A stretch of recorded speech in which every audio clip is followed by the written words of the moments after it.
Let's start with why is the festival so special to you, South Beach Wine and Food Festival? Is that my intro? Yeah. No, I do VO intro, bro. Is there like a real big, I want like a wind up, like now. I'll put fireworks and shit. Okay, fireworks. Yeah. I don't think you can say shit on this. Yeah, we can. You can? Yeah. Oh.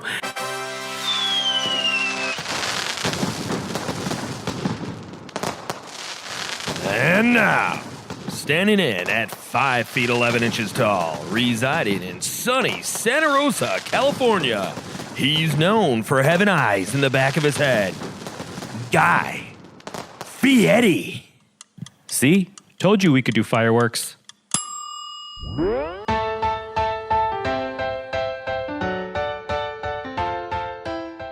Hey everyone, this is Cappy and you're listening to Beyond the Plate, a podcast where I sit down in person with the world's culinary elite to explore their journey into the industry and the social impact they have made in their community. Every episode we share inspiring stories of what it means to be in today's hospitality industry. This episode was recorded live from the 17th Annual Food Network and Cooking Channel South Beach Wine and Food Festival. This episode is brought to you by our friends at Sir Kensington's Condiments. Sir Kensington's is on a mission to bring integrity and charm to ordinary and overlooked food. If you know me, you know I love Sir Kensington's. Their award-winning condiments include ketchups, mayos, mustards, and an eggless mayo product called Fabonnaise. This is the first commercial product ever made from aquafaba. Aquafaba is the water left over after cooking chickpeas. It's a vegan product. And I recently noticed that Shake Shack put this on their new veggie burger, which they soft rolled out to some locations. But I need to try this. Each Sir Kensington's product is nutritionally conscious, delicious, and non-GMO project verified. To learn more about Sir Kensington's, please visit sirkensingtons.com or follow them on social media at Sir Kensington's. Sir Kensington's, we thank you.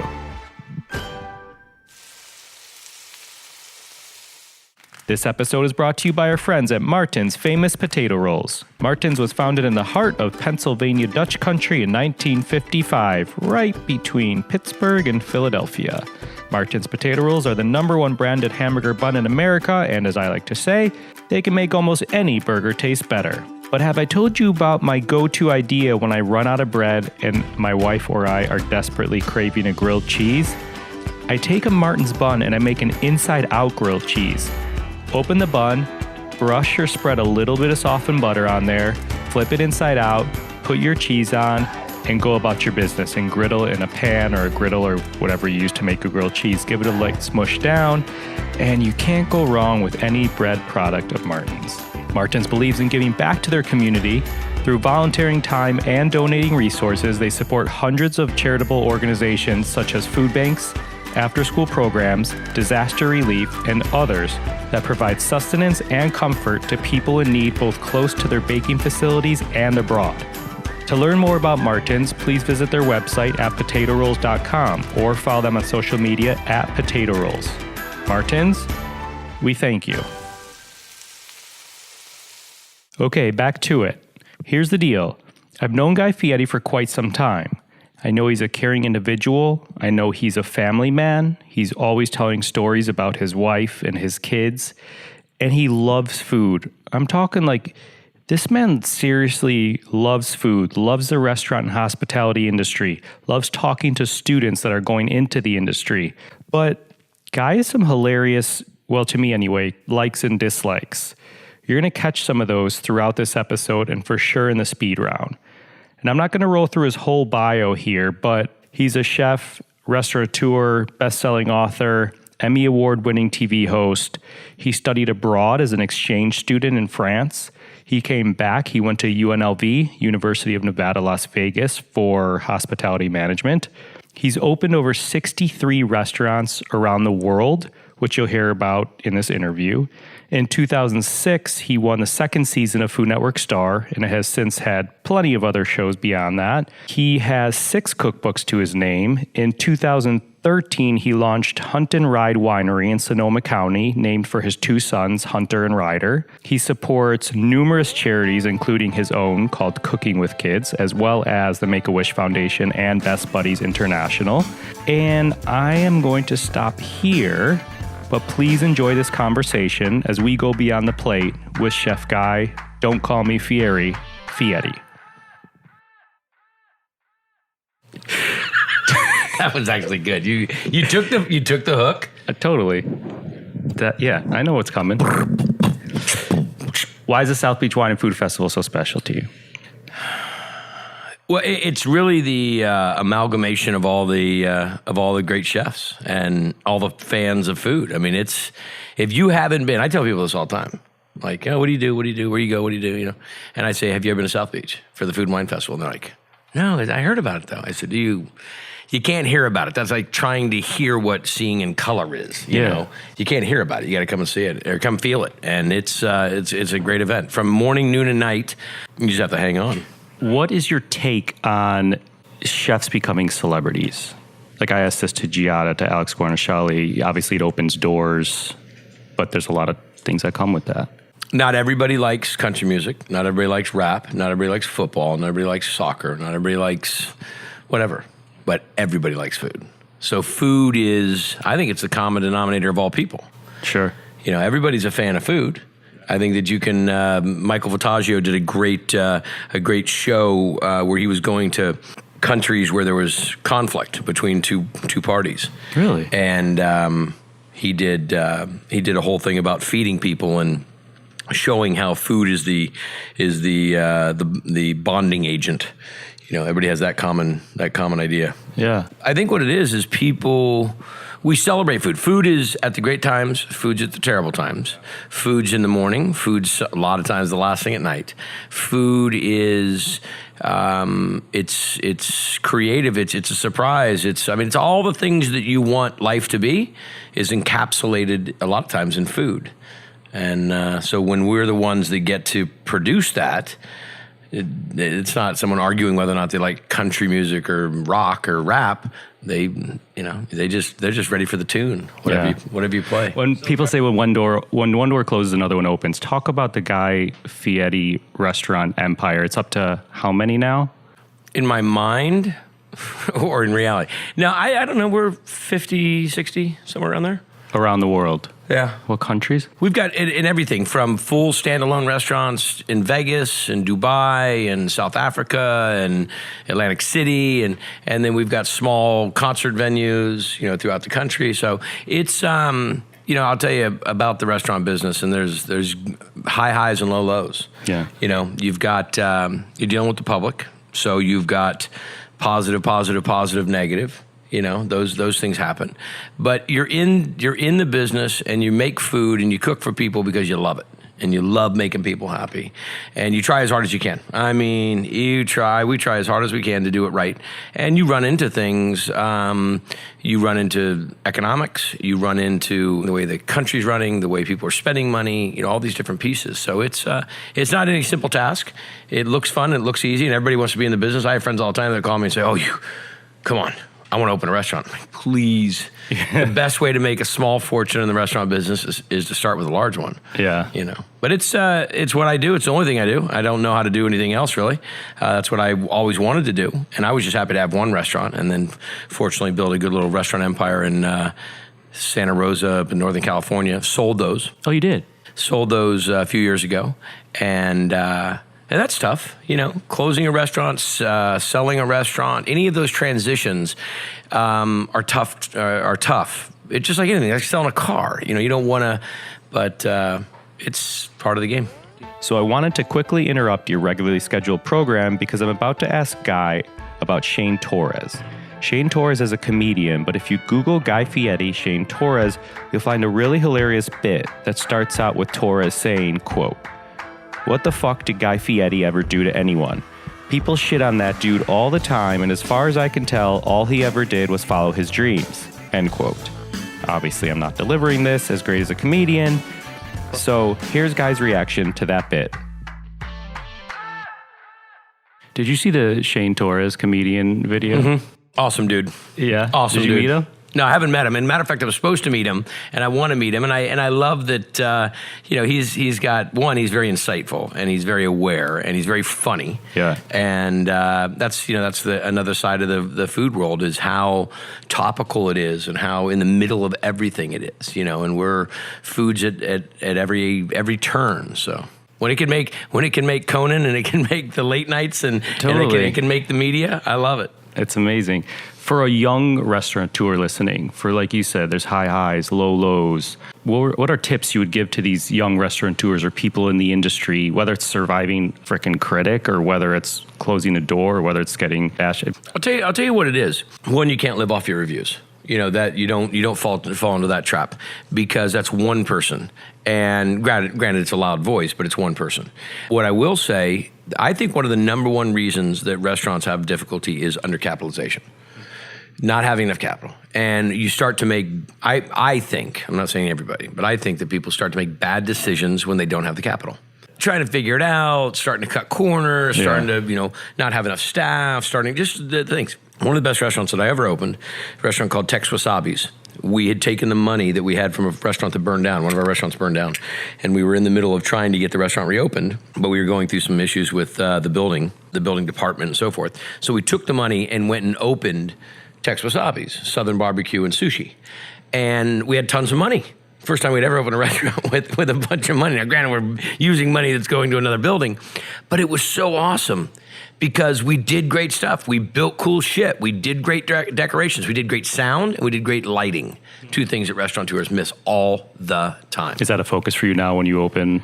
Everything is lighting. Yeah. I mean, my wife and I are building a house right now, and it's lighting. The other thing you have to be willing to do, which I think that I've been real fortunate with my team in Knuckle Sandwich, is you have to be willing to continually, objectively look at yourself. Just because it's what you love and it's just because what you think is the best thing, you got to be willing to take on. And so that's why, people get weird about food critics and Yelp reviews and so forth. And yeah, there's a lot of negative in that, and there's a lot of angry in that, and there's a lot of that.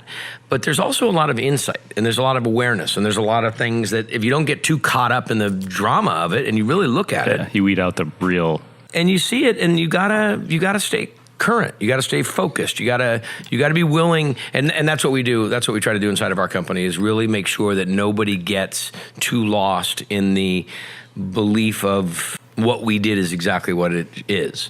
It gets diluted through the chain, Yeah. So you learn every step of your life. I want to know, what did you learn from your time at Awesome Pretzel? Cap, you're funny. Your very first food gig, is this right? Yeah. So when I was a kid, want some champagne? Sure.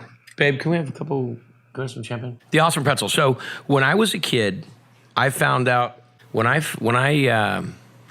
first found out about food, very young age, and it was actually cooking for my parents, and I would complain about food. There was a rule in my family: you were not allowed to ask what was for dinner until we had lunch. Because I would walk in as a kid, I'd wake up in the morning, and I'd walk in the kitchen and go, "What's for dinner tonight?" Because I was looking forward to it all the time. I'll tell you even a funnier story, Cap, and I've never told anybody this. I don't think I've told this in an interview. So when I was a kid, I grew up in this little town called Ferndale, and my parents had a Western clothing store. It sold boots and hats and saddles and all that kind of stuff. And so for their employees that worked there, there's like 4 or 5 employees that worked there, to help them stay so they could eat and work and not take shift breaks and all that kind of stuff, they had a refrigerator in the back, and they loaded it up with deli meats and sandwich and bread and all that kind of stuff. And we didn't have that kind of food at home. My parents were pretty healthy. We ate pretty healthy. So we didn't have salami and all that kind of stuff. So I would skip recess at lunch and walk to my parents' store, which is maybe a 15-minute walk, just because I could go up there and get a salami, roast beef, turkey, lettuce, tomato, big sandwich versus the sandwiches that we were making at home, like peanut butter and jelly. It was always top of mind. It's top of mind to me every day. I mean, Anthony Hoi Fong, who's our executive chef of Knuckle Sandwich, I call him about... The beast. Oh, not even understandable. But I surround myself with great chefs, and I'm very lucky. But yeah, so it's always top of mind. I mean, that's all we think about. That's all I talk about. I mean, that and some sports and this and that. But food, man, so the pretzel. First time I had a soft, steamed New York style pretzel was in Tahoe, skiing at Squaw Valley, and my dad said, "What'd you have for lunch today?" Because I went and skied by myself. I was 10. I said, "Pretzel." He goes, "I gave you $5. How many pretzels do you have?" I said, 10. He says, "You ate 10 pretzels?" I said, "Yeah." And he goes, "What?" I go, have you ever had one, Dad? They're soft and they're steamed. They put a little salt on them. You get mustard, and if you an extra quarter, you can get cheese. You put this. He's like, if you love this pretzel business so much, and as a kid, I had Kool-Aid business, I had paper bag business, I had a candy store when I was a kid. Went down to Smith and Scalvini, got a refrigerator box, drug it down the street, cut a hole in it, took 2 sticks, cut the window out, put 2 sticks on the bottom of it to make a little counter, borrowed $1 from my dad, went across to Sweets and Treats, the candy store across the street, bought penny candy, laid it out on top of my little desk, sat inside my cardboard box that I spray painted, little candy store. What was the name of it? Candy with a K. And sat inside this little box, a little kid in a tourist town, Ferndale, and sold the penny candy for 5 cents, 10 cents. People would give me $1, make a ton of money, give my dad back the $1, and then get in a ton of trouble, get my ass kicked because I left the box out on the street. And my dad says, hey, Charlie Goff just called. Go get your goddamn candy box out of the patio. Wait, you were a district manager at Louise's Trattoria. Yep. So when you're hiring, what traits would you look for in a manager? When I would interview, Like nowadays, from what you learned there. when I would interview people, I would say dishwashers. I would interview dishwashers. And I would say to these young kids, what do you want to be? What job? What job do you want to be? Do you want to have dishwasher? I said, okay. If you could have any job here in this restaurant, what would you want to be? Dishwasher. Okay. You didn't get hired. I say to the kid, if you could have any job in this restaurant, what do you want to be? I want your job. You're hired. You got to have people that want to shoot for the stars. For sure. You got to have people that have the eye of the tiger. Yeah. You got to be willing to, and that's how it is inside of my team of Knuckle Sandwich. I mean, my guys, I'm not asking you to be great at everything, but I'm asking you to be willing to try to be great at everything and to take what you're not great at and work and focus and develop. And that's the thing is, I'm not asking folks to come to the table with everything, with all the goods, but be willing to understand and have the ability to learn how to get all the goods. Yeah. So when you tried out for the Food Network Star thing, you had 2 restaurants at the time, right? Did someone... 5? 4. Did someone push you to audition for that? You know, it was funny. There was a variety of things that went on. Lori told me about it one time. Loretta was... really? She heard it on some TV or some radio show that she listens to, and they were talking about it because season 1 had happened. And a buddy of mine named Rob Olmsted, who did commercials for our restaurants back in the day, he had heard about it. Another buddy of mine, Mustard, Matt Sprouse, he'd heard about it. And I'd never even seen it. And back then on the internet, you weren't able to like go and get old episodes and so forth. And everybody said, man, you would be great. You'd do this show, you'd be awesome. I'm like, I don't know. So 2 of my buddies, Mustard and Rob Olmsted, said, you got to do it. You got to submit a tape. So I said, okay, whatever. And I'd put it off. And really, honestly, and I tell this to kids when I go and speak at schools, is you have to be willing to take the chance. One person doing it is worth 10,000 people talking about it. You have to be willing to take the chance and take the chance of failing. So I looked at it and said, okay, you know what? If I fail, I fail. But I'm at least going to get a free trip to New York, and I'm going to get a chance to go meet Bobby and Emerald and, go hang out and see what this is all about. And I'm not going to win. I didn't go to culinary school. I didn't, I'm a chef from the street. I came through the ranks. And I said, that's not going to, whatever, but it'll be fun. My wife and I were pregnant with our son, Ryder. We were 8.5 months pregnant, or 8 months pregnant. And it was my dad's, actually my dad's birthday. And my dad, I said, you got any advice? And he says, just be you. Don't move off of what. So when I got there, they said, you have to take those rings off. I said, I didn't read that in the contract. He said, we can't wear shorts. I didn't read that in the contract either. Well, you have to, you can't do that. You can't have sunglasses. I didn't read that in the contract. Amazing. And it was funny because they were trying to do, now being a producer, I know that they're trying to keep some uniformity to the program, but I was like, I didn't think I had a snowball's chance in hell that I was going to win. And there was one moment and I realized that I was maybe had a chance. And it was at the fatal moment. It was fatal. We came back from doing the event. We come back from doing a whole day's worth of activities on Food Network Star, and we walk in, and we get to our rooms that we're staying in, and they knock on the door about 10 minutes later and said, at midnight tonight, we need you to come down to the common room, and we need to talk to you. Everybody. So we come in there and there's a note. This is midnight. We've been up all day. Everybody's stressed out. People tired, the whole thing. And it's a note, and it's all these boxes of baked goods, cupcakes, and decorating shit for cupcakes. And they said, read the note, and it says, decorate these 12 cupcakes in your, what was called CPOV, culinary point of view. Homie never decorated nothing. I've never decorated a cupcake. I've never made a cupcake. I don't even eat cupcakes. So I'm looking at this, and I'm like, well, I'm going home. I mean, this is real. This is what's going to take me out. It's a goddamn cupcake contest. I'm sitting there, it's about 1:30, and I'm watching everybody scramble, and they're decorating, and someone's making a cupcake about love, and someone's making the seasons and all that stuff. And I look at this stuff, and I go, what's this sugary ball that you guys are rolling out and that you're putting over? And he said, oh, it's fondant. I said, what is it? I tasted it. I'm like, that's terrible. I mean, I like sweets, so. And they said, what are you doing? They said, well, you can put dye in it, and it can do things, and you put it over cake. I said, okay. So I'm sitting over there by myself, again, completely going home. I mean, ready to call Lori. If it wasn't midnight, whatever, I would have called her and said, hey, by the way, I'll be home tomorrow. And so I'm messing with it. And I'm looking at the cupcake, and I look at the top of the cupcake, and I'm like, man, that looks like a hamburger bun. That's so funny. So I take my knife and I cut the top off the cupcake, and I'm like, hey, look at a hamburger bun. And everybody's like, they're doing their stuff. They're racing. So I take another cupcake and I cut the hamburger bun off of that one. And I look at it and I go, huh. So I grabbed some fudge and I made it into a little patty. From going home to nailing it. Hamburger! A hamburger you got. Everyone's putting sprinkles. Everybody's sprinkling and piping. And so then I take some of the fondant and I roll it out and I make it green. Lettuce! It's lettuce on the burger. Nobody's looking. Yeah. So I made it this big old cheeseburger. Lettuce, and the cheese and the whole thing. And I'm sitting there messing with it, and the producer walks in and goes, what are you doing?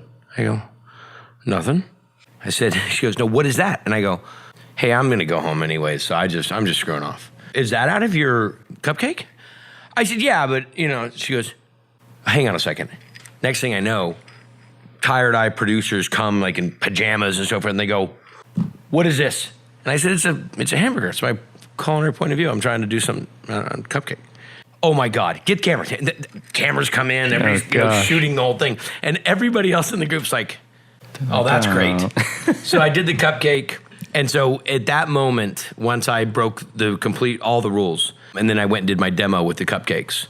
And I got up there, and again, now it's another tough situation. And I said, hey, I don't do a lot of cupcakes, but if my son Hunter had a party for his birthday, he'd like a cupcake if you did this. So I cut the top off the cupcake. This is at Sur La Table, and it's 7 a.m, and there's all of these people. I said, so you cut the top off, and I dig out the center of it. I shove gummy worms and runts or whatever those candies are, and stick it in there. Put some frosting, shove it back on top, and I go, that's the kind of cupcake my kid would like. Crowd went nuts. And that was when when I walked into the producer area, and everybody just looked at me, and that was the day it all changed. So what if you took a runner-up? Where do you think you'd be now? I don't, I'd be doing what I'm doing. Maybe I wouldn't be doing it on as large of a platform. And I really attribute a tremendous amount of my success to the people that I surround myself with. I got a phenomenal wife and great parents and great kids and great buddies. And it's like the people that are running Knuckle Sandwich now. I look at all the team that I've built. I was on that road. I mean, I was going to continue. I had 8 restaurants when I sold them in California. And so I was on that road already. The TV opportunity, of course, has been like going to the moon. Yeah, it was just, you know what? If you don't squeeze, I tell the folks that come on Guys Grocery Games all the time, don't squeeze it too hard. Don't choke this. Just ride it. Just have fun. And if you stay you, and you stay focused and you play as good as you can, who knows what comes of it? And we've made superstars out of Triple D and Guys Grocery Games, and and then you take great advice. I mean, it's like from my girl Rachel Ray. One of the best pieces of advice she ever told me.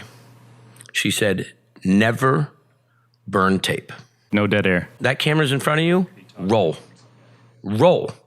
And if you're willing to listen and pay attention and exercise the habits that you're told, you can make good things happen. So a big part of this podcast, which is why it's called Beyond the Plate, is to touch upon the different ways that chefs, restaurateurs give back to their community. And everybody does it in their own way. And truth be told, that's why I started this, to get those stories out. People know you how they know you, and from TV or your restaurants, but there's way more behind the food you serve and the story you tell when you're discovering places on TV and beyond that.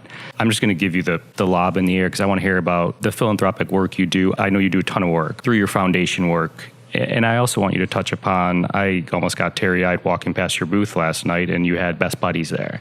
When you get the opportunity that I've been given and you have so much energy that's going on, what better to do with it than to share it and use it to help others?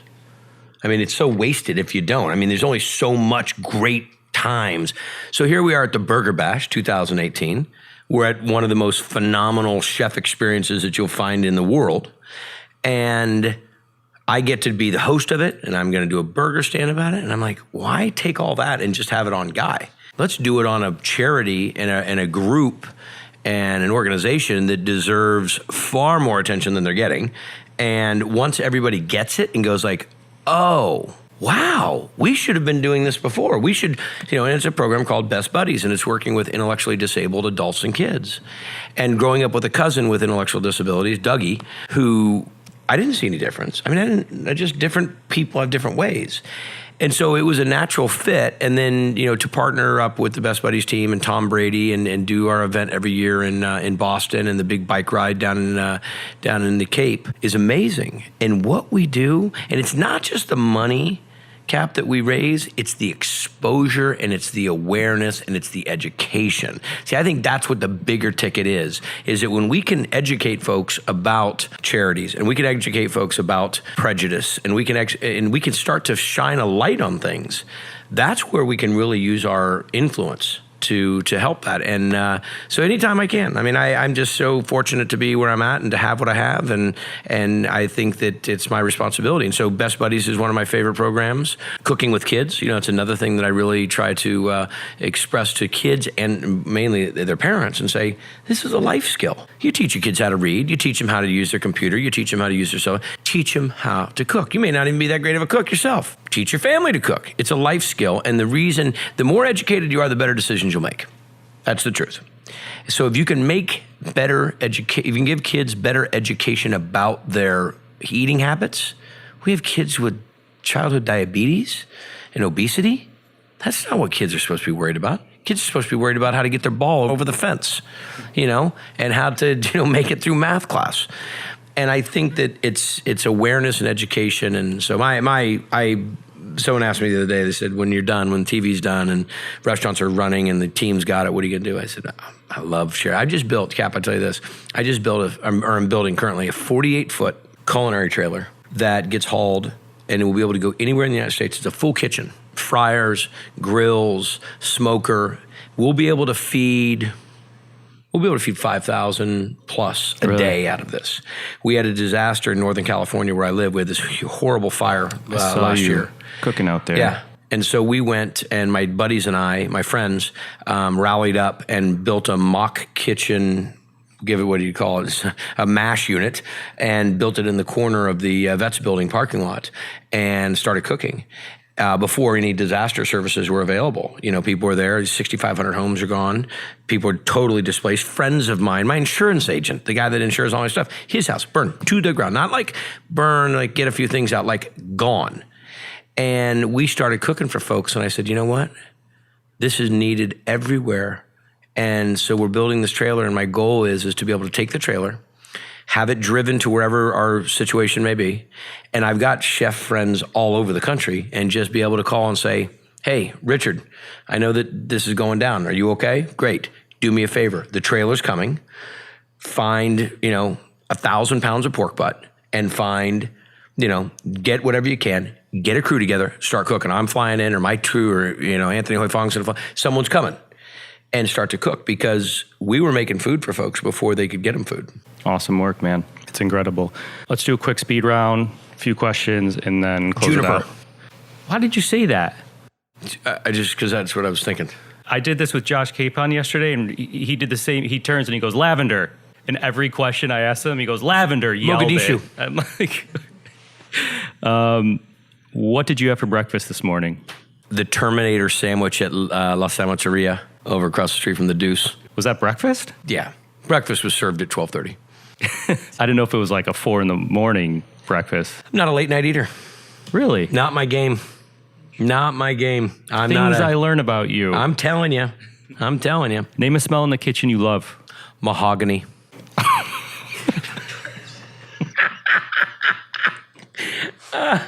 Name a smell in the kitchen you hate. My smell of my favorite is black pepper. Fresh cracked black pepper. Makes me, I even just said fresh cracked black pepper and my mouth waters. Really? Oh, black pepper to me is fresh cracked. Yeah. My wife and I bet you we have 15 pepper grinders in our house.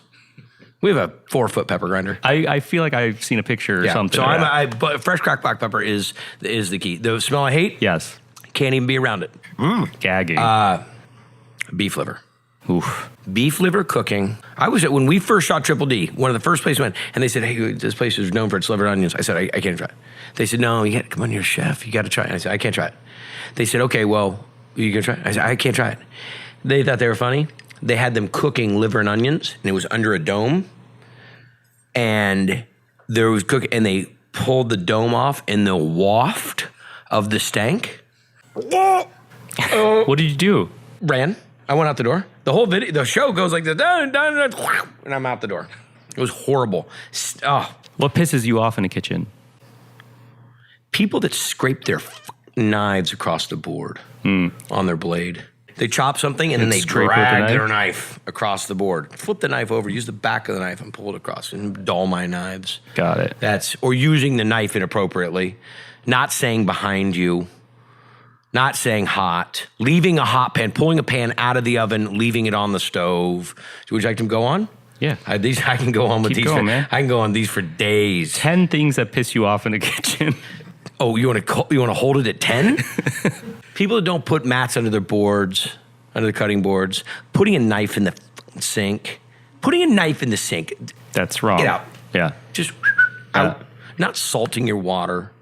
Frivolous garnish pisses me off. Like unnecessary garnish? Put a twig of something on something. Right. Like, what am I supposed to do with this? Hey, I'm going to take this rosemary. Now, did I make that guilty move in the 80s? Uh-huh. What makes you happy in the kitchen?